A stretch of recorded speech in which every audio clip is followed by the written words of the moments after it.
Hello, everyone. Welcome to the News Browse News broadcast. Al Jazeera reports that U.S. Secretary of State Marco Rubio expressed optimism regarding the duration of the ongoing conflict. Following a G7 meeting held in France, Rubio informed reporters that the United States is actively working to achieve its primary war objectives and bring about a conclusion to the hostilities within a matter of weeks, rather than an extended period of months. This statement indicates a strategic push for a rapid resolution to the conflict.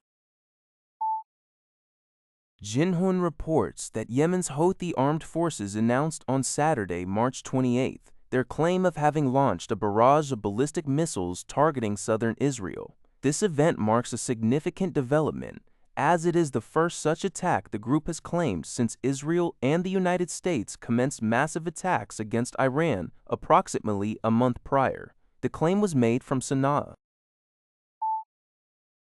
Xinhua reports, citing various media outlets, that more than 24 United States troops sustained injuries in a series of Iranian attacks on a Saudi airbase over the course of the past week. This flash news indicates a recent escalation of tensions, with U.S. personnel based in Saudi Arabia being affected by these reported actions from Iran. The report underscores the volatile security situation in the region, as details regarding the specific nature and targets of the attacks, as well as the extent of the injuries, remain to be further elucidated by official sources following these initial media accounts.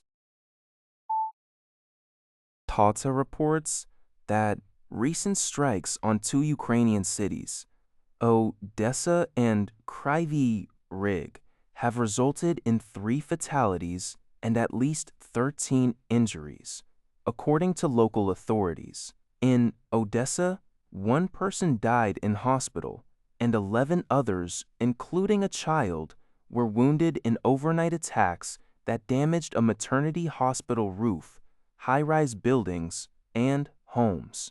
Meanwhile, a morning strike on an industrial site in Kryvyi Rih killed 2 men and injured 2 others, sparking fires.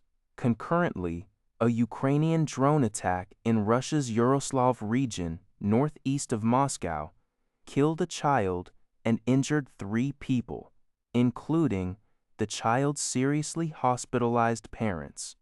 The attack also damaged residential buildings and a retail outlet.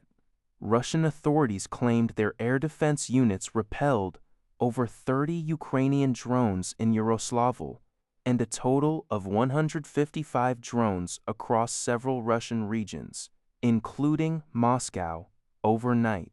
These events highlight the continued intensity of Russia's war with Ukraine, even as global attention remains focused on the Middle East. The U.S. House of Representatives on Friday rejected a Homeland Security Department funding bill that had earlier passed the Senate, prolonging a 6-week partial federal government shutdown. This ongoing dispute centered on appropriations for the DHS, with the Senate's version excluding funding for immigration enforcement, a point of contention for House Republicans. Following the rejection, President Trump signed a memorandum to authorize payments for airport security personnel who had been working without pay since the shutdown began. Trump cited a national security emergency due to the air travel system being on the verge of collapse as a result of the extended funding lapse. The DHS subsequently announced that the Transportation Security Administration, TSA, had initiated the payroll process, with employees expected to receive their salaries starting March 30th. This report is from Lane Bad Dopt. That's all for this video.